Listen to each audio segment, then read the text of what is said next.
going to be so hot today. Even the turtle knows to get underneath the grass and in the cold water. It's going to be that kind of a hot day. Good morning, YouTube. There's nothing like coming out with the sun being right above the house right here in the morning, seeing Old Glory flying. It's a beautiful sight.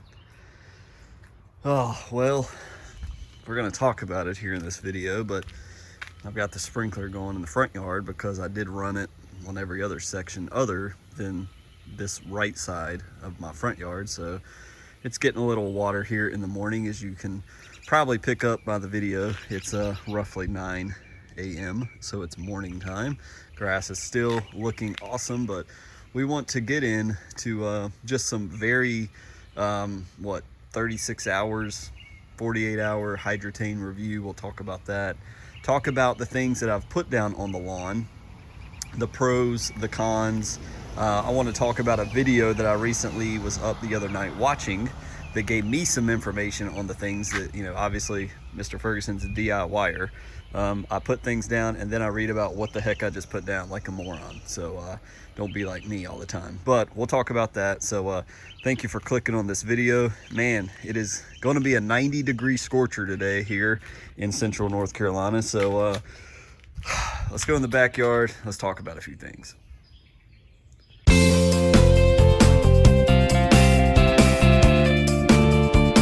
What's up, YouTube? It's Mr. Ferguson here again. Thank you guys so much for joining for yet another video here in central North Carolina. I appreciate you guys, the subscribe that continue to come back and watch these videos. Thank you guys so much.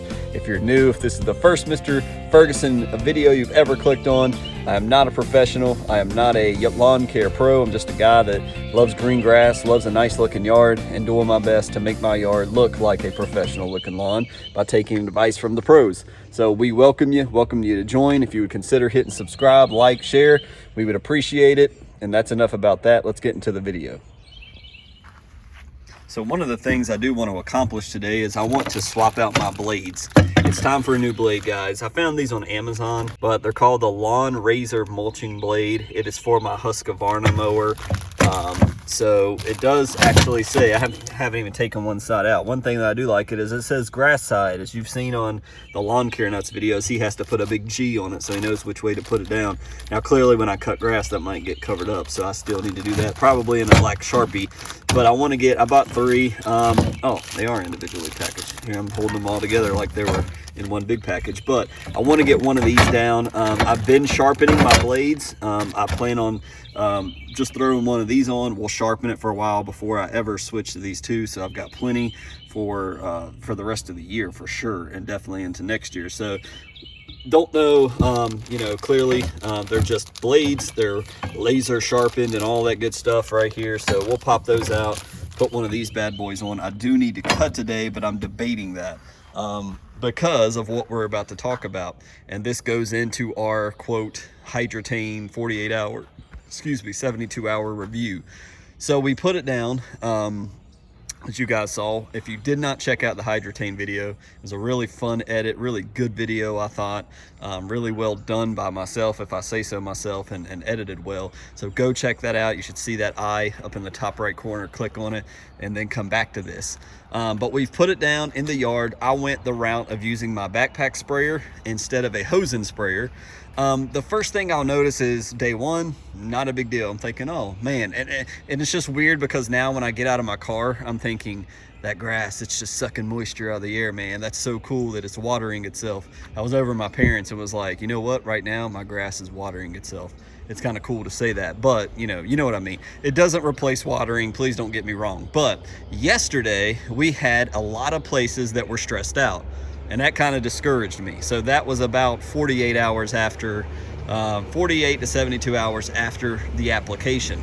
This section right here was totally, and I even filmed, but I ended up deleting it because I didn't like the video. But this section right here was totally stressed out. So I threw the sprinkler out. And so I've done a one full sprinkle all the way, sprinkler watering all the way around my lawn for about 20 minutes in each section. This section was getting kind of rough over here. This side was fine. but I even had some more stressing out over here in the front, near the vehicles over here, and in this section right on the property line, that was stressing out. Everything looks good right now during this recording because, again, I watered yesterday evening and finishing off the watering as you saw in the beginning of the video. So first results, okay, Hydretain's down, but it's not, you know, it was 87 degrees yesterday. Today it's going to be roughly the same, if not hotter. So number one, Hydretain is not a replacement for watering. Please do not think that. But number two, you still need to water, and so far, I'm still having areas stress out even after, you know, just a few hours, a day or two after application. I'm still getting areas that are showing they're getting stressed out and they're thirsty. Now, we've not had rain in many days. So Lord, please, I continue to say and pray in my devotions, Lord, send the rain. Please, Lord, send the rain. We need it. This area, if you recall, that we showed at the end of last video, again, go watch the end of the Hydretain video, was super stressed out, and it's still looking a little rough. It's still not looking well, but it's looking better than it did. It's not shriveled up. We don't have that dehydrated grass look to it, but it does not look that great. It's looking kind of, the color looks like some of it may have died off, maybe a little bit, but anyways, you can get a little bit of the view there, the morning sun hitting it perfectly. So anyways, as I mentioned, we've watered this morning. We're finishing off the front lawn. I'm hitting the bank always stressed out. That was stressed out yesterday, so I definitely hit that with the sprinkler. Is that a dog? I don't know. She looks like she's trying to get something shut up. Anyway, sorry. I was fascinated by that. So we're finishing off our front yard sprinkling here, and then we're going to just be completely done with watering completely. And I'm hoping Hydretain will just begin to suck moisture out of the air into the plant. This section right here, right on our property line, has been stressed out a lot. You can see it here. It, like I said, it just got hit with water. So this will probably look a lot better this afternoon. So that is the plan. That's what we're working with. Now, I want to talk about what we've thrown down, go over that one more time in detail, and how that may be playing a factor in what we're looking here. Yes, heat causes stress on the plant, but so does nitrogen, so does all these products. And some of you guys have said, even in the comments, hey man, slow your roll, like what are you doing, you're crazy. And I hear you, and I want to discuss that real quick, because as I've mentioned, or sort of mentioned, I believe, I was watching a video the other night about potassium and about throwing down too much potassium. Is that a possibility? Can you harm or kill your grass doing that? Because I can't remember who mentioned it, but they had mentioned it, and I was like, oh, maybe they're right. And I'd thought about that, but never, I was like, I need to look this up and really find out. So I want to talk about that real quick. So if you've not kept up with the last several of Mr. Ferguson videos we've done here, I've thrown down a little bit of flagship fertilizer, 2609, and forgive me if that's not absolutely correct. We threw Double Dark 1600 three and a half weeks ago. We've thrown down 7020 fertilizer a week or so ago. We've thrown down 0048 potash because our soil test has shown us that we have a deficiency in potassium. So that's why we're trying to definitely, with the 7020 and with the 0048, we've been trying to pump potash in here to protect our grass. Remember, potassium is what provides stress defense from heat and from weather and from things of that nature. So my soil test telling me in May that I'm low on potassium, we're trying to get potassium into the lawn. Now, one of the things I learned from Lawncology / John Perry, if I'm not mistaken, I will link that video below in the description if you want to go back and listen to it for yourself. I was watching this video about, hey man, I'm kind of nervous now. I've thrown down 0048, I've thrown down 7020. Can I kill my grass? Oh no. And I didn't think that's the case. I didn't see anything on just a Google search, and I stumbled upon Lawncology's video about 0048, sulfate of potash. And so what he was basically talking about, for a DIYer like me to summarize, is he said no, that you're not going to hurt your lawn putting down too much potassium unless you already have a high percentage of potassium already in the lawn. Then if you're sitting there throwing down a bunch of potassium, yes, you can get a dingy yellowy color on your, that almost looks like fungus in your yard. But if you have a low amount, then no, you're not going to kill your grass by pumping it full of potassium. Now, the one thing I'll mention that he did say is that we don't want to be doing the potassium right now in the midst of heat. We should have been doing this probably a month ago to get the potassium into the lawn so that it already has its defenses up for when the heat comes, which is now. It's like almost, when you're walking outside in the rain and you're like, oh, I need an umbrella, and you're in the rain trying to fidget and get it, and finally you get your umbrella up, but then it almost is like the rain almost stops raining, and it's like, well, crap. Well, that's not necessarily the case here, but we want to get the potassium in, but as the heat is shining, the potassium's still got to make its way from the soil. And one of the things that John said was nitrogen helps to get the nitrogen, and sulfur help to pump the potassium into the plant. So you need nitrogen, which is part of what we've thrown down. And so one of my fears is the nitrogen aspect. I don't want to put down too much nitrogen in the summer. The rumor has it, if you listen to Pete, he says that's not true, but rumor has it too much nitrogen in the summer will kill your grass. And my dad has been a victim of that. He's thrown down too high of a percentage of nitrogen in his yard in the summertime and killed his grass. You can spoon feed nitrogen in your lawn, as Pete would tell you, but I've thrown down a lot here lately. So remember, most of it is slow release nitrogen. So it's not a big burst of nitrogen into my lawn, but the color, as you guys can sort of see, is looking super green compared to the neighbors and everybody else. I've put a lot of product down here recently, and I hope that the nitrogen aspect doesn't kill my lawn. If I can squeak by without the nitrogen killing it, it will be good, which is why I want to keep it hydrated. I want to keep water in it, which is why I'm very happy that I had Hydretain to put down so that it can continuously keep it hydrated. So I wanted to discuss that again. That Lawncology video I'll link below. It was very educational for me. One of the things he talks about why that product is very unique. They put a coating on it to keep the dust of the potassium down. I've put it down, had no issues so far. I've not seen any areas in my lawn thus far where I've had a problem like, oh no, I've messed up, like fertilizer burn or anything like that. So far so good with all those products that I've put down. And again, check out the last 2-3 videos if you want to know exactly what we're talking about. But we're trying to do all of this as a result to the soil test, that we don't want the heat to kill our grass. And if you have low potassium in your yard, you have a very high chance of your grass just burning out and melting away because of the heat. So you want to have potassium in your yard. That's what we've done. We've watered it in, and now we're just hoping that it gets into the plant soon enough before the heat tries to kill it. All right, guys, so you guys remember me talking about, I keep calling the place up the road, the other place, everybody's out of pine straw.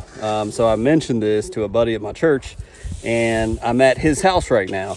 And if you look behind me, they actually have so much pine straw that falls at their house that they burn it on a regular basis because it gets so intense and crazy with pine trees. So we're near my dad's house. So a big shout out to Mark and Kim. Thank you guys so much for letting us come and scoop this up. So I'm getting my pine straw done, and I'm getting for free. And so me and old Nat, little wee Ferguson, or middle school Ferguson back there, is helping me out. So it's very simple work. We're just piling it up, throwing it in Mr. Mark's wheelbarrow hill here, dumping it in the truck, and we're gonna put the cover down, make sure it don't blow out, and we'll take it back and see what a truckload will cover.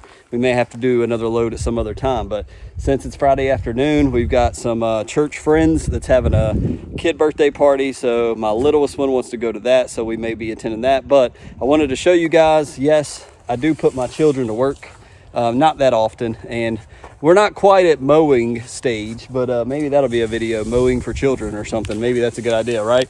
But we're doing the work out here, and so wanted to document it. So free pine straw, man, can't beat it.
and it doesn't look anything what like I had in my head. Clearly we don't have enough, because I would have probably taken it to this pole. We don't have enough. These are the little holes. I wanted to kind of, you know, take it probably to the edge of this tree right here and stuff, but this is what it looks like with the pine straw. Now clearly this mulch under here we just put there because we had spare the other day when we were doing the first mulch bed, so that's why that mulch is there. It looks like topsoil, but it's just dark mulch. But this is what it looks like, and if we go back here, the back side of the property, you can see this is where I've talked about I've cleared all the gumballs and leaves and sticks and all that mess, push that back. Here is where we put down pine straw. So it's one truckload. We've spread it thin. My wife did all the spreading, actually, to tell you the truth, and it's not bad. Let me know in the comments what you think. Is this something, would you continue with it, or that don't look too good? Let me know what you think. But here, you know, I'm thinking maybe we should just straw that as well. Let me know what you guys think. Maybe next year we try mulch. That's a ton of mulch to put back here, but let me know what you think. I think it's going to look better when I thicken it up a little bit, clearly, but this is the idea that I had. So here, as again we talked about, you can see where it comes down here and the water flows, so we don't want to get it there. I don't think I'm going to worry about this section. That's the property line there. So here, I don't think we're going to deal with that, just this part right here where it goes to the lawn. So right here where it's getting bare and into dirt, that's where I want to put pine straws. This is kind of what we're working with. Let me go to, there we go. So obviously don't consider that, it's not complete, and this looks raggedy. We'd obviously fix that, but this is kind of what I envisioned, but I don't know about how I like the mulch area, as I said. So let me know. I always value you guys, landscapers, your comments. You guys that have lawn services, let me know.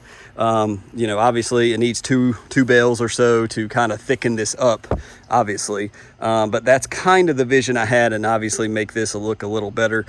So it's a rough you know, go at it right now, but it was free, so I took advantage of it. Now if I have to go get 1 or 2 bales for 10 bucks, I'm cool doing that. I was cool getting all of it, but free is free, man. So let me know in the comments below what you think.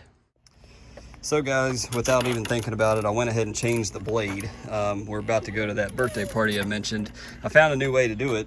If I bungee cord up my lawn striping kit to the handle, it puts all that weight to the rear. It just props it right up.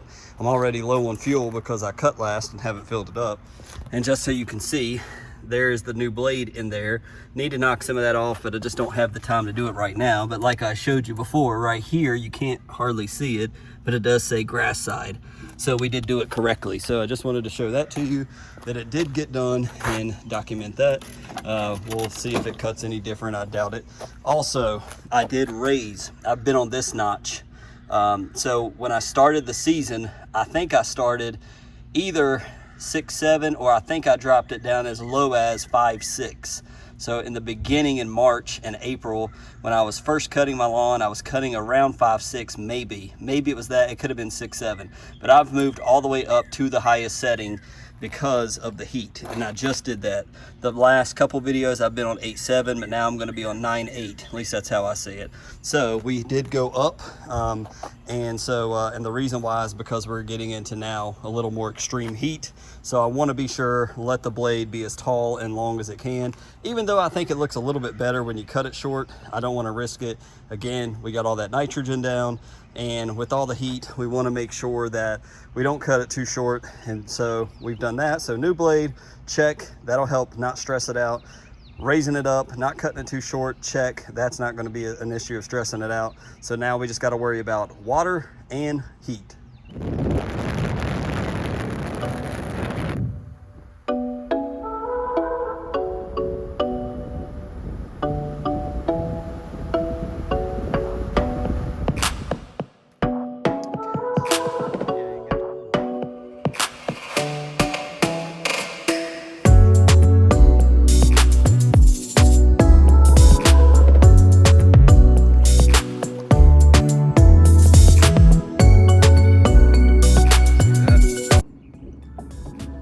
Been doing that for 2 hours. Standing straight up. Haven't caught a single fish. Of course, I'm using an ocean pole in the lake. But old Papa, as you saw, caught a catfish. He caught 2 catfish in range. See, this thing lies. 18 feet, 2 fish. Apparently they don't eat worms. They must eat seaweed or something else, but yeah. But it's a pretty day. It's a little warm, but fishy. So guys, I'm going to conclude the video there. I'm not even sure how long it's going to be, but we'll conclude it there. We accomplished one, we talked about all the products in, we talked about potassium. That's one thing I wanted to check off this video. We got our pond straw started, at least, praise the Lord. So free, went and picked it up, got that down with the help of my daughter Natalie. So that was awesome. We got the mower blade changed, which took just a couple seconds, and we got that taken care of. So we got some things accomplished today. I will tell you, for you that are watching this on Monday, the midweek quickie, we're going to talk, because I can't wait any longer and I need to do it. We're gonna talk about Hydretain this coming Wednesday. It's gonna be a midweek quickie, but it may be quick, maybe not. It just depends. I'm gonna try to keep it, between 10 and 12 minutes, but check it in. It's gonna be about Hydretain. And just to give you guys that are watching a preview, we're gonna be applying a little bit more come Wednesday's video, which means I'll be doing it Monday or Tuesday, because I'm still seeing spots that are stressing out even several days after applying Hydretain. I was reading the bottle and it even says, hey, you may need to apply more in places that stress out. So that's exactly what I'm gonna be doing this week, and we're gonna show you that on Wednesday. So stay tuned and keep informed, and we'll show you how every other place is doing that doesn't get hit with extra Hydretain. So thank you guys for watching it always. I hope you found this entertaining. We appreciate you. If you've unsubscribed before, it's not what I meant to say, but resubscribe. But if you're new to the channel, subscribe. We'd love to have you around. Check us out on Facebook, on Twitter, on Instagram. As I've mentioned, Instagram is kind of a mix of lawn stuff, my mows, family stuff. So check us out there. Hope you guys have a great week. We'll see you back here Wednesday.